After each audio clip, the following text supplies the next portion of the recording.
नमस्कार साथियों, मैं हूं रवि भायल। मेरे यूट्यूब चैनल रवि भायल एनसी पर आपका हार्दिक हार्दिक स्वागत है।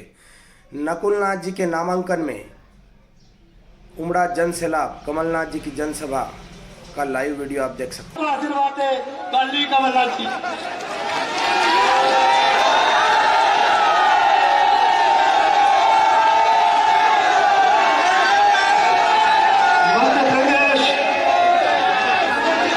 मध्य प्रदेश कांग्रेस कमेटी के अध्यक्ष माननीय जीतू पटवारी जी, हमारे प्रतिपक्ष के नेता आदिवासी नेता उमंग सिंगार जी, हमारे जिला कांग्रेस कमेटी के अध्यक्ष ओपटे जी, हमारे बहुत वरिष्ठ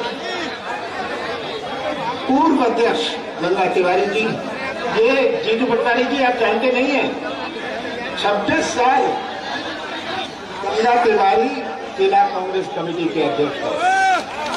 मुझे जब मैं कांग्रेस अध्यक्ष था शर्म आती थी जब लोग कहते थे मैं बदल दो 5 साल के बाद, कहते थे आप पहले छिंदवाड़ा का तो देते हैं।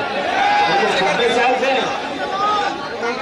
सभी यहाँ सम्मानित विधायकगण, पूर्व विधायकगण, सभी नेतागण, मैं सबका नाम नहीं ले रहा, वो सम्मानित है, पर आप भी मेरे लिए उतने ही सम्मानित हैं।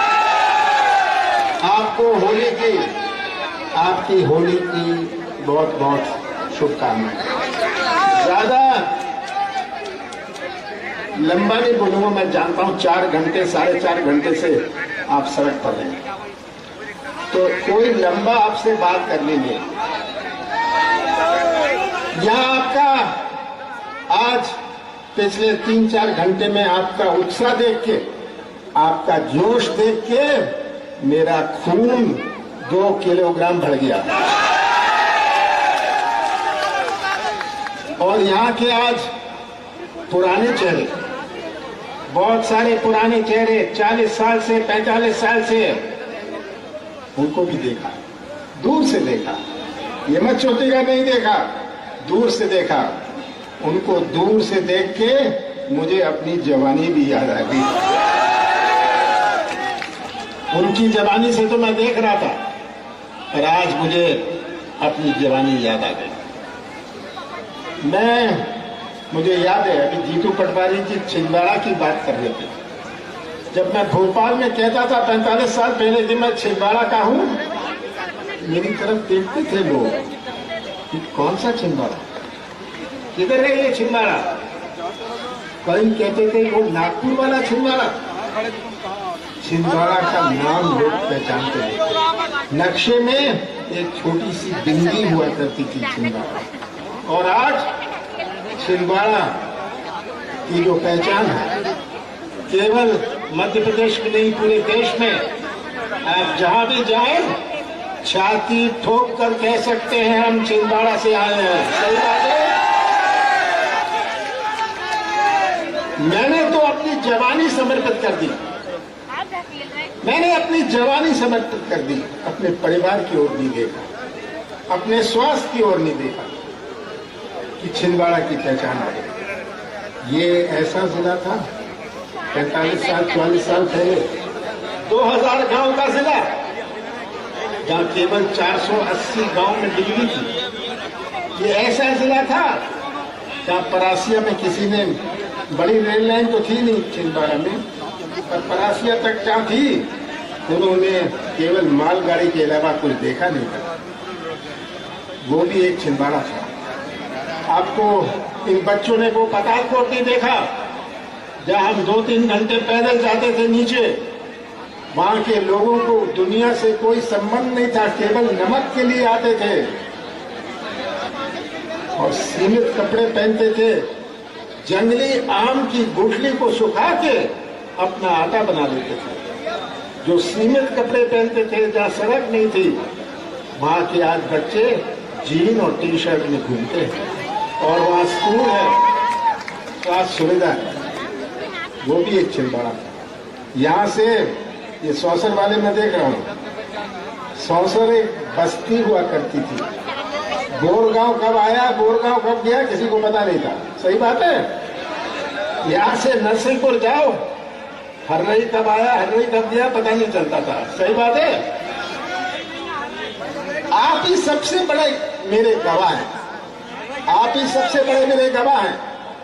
नौजवानों ने वो पुराना छिंदवाड़ा नहीं देखा जहां 2000 गांव में से 480 गांव में बिजली थी, सड़कें नहीं थी। मैं जीप में घूमता था और डर लगता था, कच्ची सड़कें गड्ढे वाली, कि जीप पलट ना जाए। कहीं तो हम जीप से उतर जाते थे कि चलो 100 मीटर 200 मीटर पैदल चलते हैं, जीप पलट ना जाए। और जब वापस मैं पहुंचता था 1.5 किलो मिट्टी बदन में होती थी। वो भी एक छिंदवाड़ा था, वो छिंदवाड़ा था। आपने तो आज का छिंदवाड़ा देखा है, इतने स्किल सेंटर। जीतू पटवारी जी, उमंग संगार जी, आप जानते हैं कितने स्किल सेंटर है? स्किल इंडिया का नारा तो बाद में आया, मैंने तो 2013 से ही शुरू कर दिए थे स्किल सेंटर। मुझे चिंता थी जो 8वीं और 9वीं क्लास पास किया हुआ है वो क्या गड्ढे खोदेगा। मैंने ड्राइवर ट्रेनिंग स्कूल बनाया, हजारों की संख्या में बच्चों को एडमिशन मिलता है। हमारा CII, हमारा ITDC, हमारा NIT, ये सब आपके सामने है। इसलिए मैं कहता हूं आप ही मेरे सबसे बड़े गवाह। मैं बेंगलोर गया था, इसी प्रकार की सभा में पीछे से हाथ हिला रहा था, मैं तो पहचानता नहीं था। सभा के बाद सामने आया, कहता मैं छिंदवाड़ा से हूं। मैंने क्या बेंगलोर में क्या कर रहे हो? कहता JCB चलाता हूं, आपने तो मुझे ट्रेनिंग दिलवाई थी। मैं पूना जाता हूं, मुझे छिंदवाड़ा के बच्चे मिलते हैं। मुझे चिंता थी नई पीढ़ी की, इसीलिए ये स्किल सेंटर बना। और मैं तो आज शिकायत भी करना चाहता हूं, आप खुद इस स्किल सेंटर का लाभ लें। आप बच्चे नहीं भेजते, तो चुनाव के बाद मैं आपसे निवेदन करता हूं, प्रार्थना करता हूं कि आप चुनाव के बाद जरूर स्किल सेंटर देख तो आइए, देख आइए कि अपना छिंदवाड़ा में क्या है जो देश भर में नहीं है। बाहर से लोग आते हैं, कहते हैं यार ये कैसे हो गया। आज ये सब गाड़ी के शोरूम जो है, जब मैं उनसे कहता था ये गाड़ियों के शोरूम खोलो, हंसते थे मेरे ऊपर। जब मैंने हिंदुस्तान लीवर को कहा आप कारखाना लगाइए, यहाँ के बच्चों ने कभी कोई कारखाना नहीं देखा, तो हिंदुस्तान लीवर के चेयरमैन ने कहा, वो किसी मामले में फंसे हुए थे, मेरे लिए काम से आए थे, 80 की बात है। मैंने कहा छिंदवाड़ा में आप मेरे लिए क्या करेंगे? मेरी तरफ ताकने लगे। तो मैंने पूछा आप क्यों देखते हैं? आप छिंदवाड़ा में कारखाना लगाइए। कहते छिंदवाड़ा है कहाँ? मैंने नक्शा मंगाया, देश के नक्शे में छिंदवाड़ा की एक डॉट भी नहीं थी। जब रेमंड की बात आई, मैंने उनसे बात करी, वो बालाघाट में लगाना चाह रहे थे।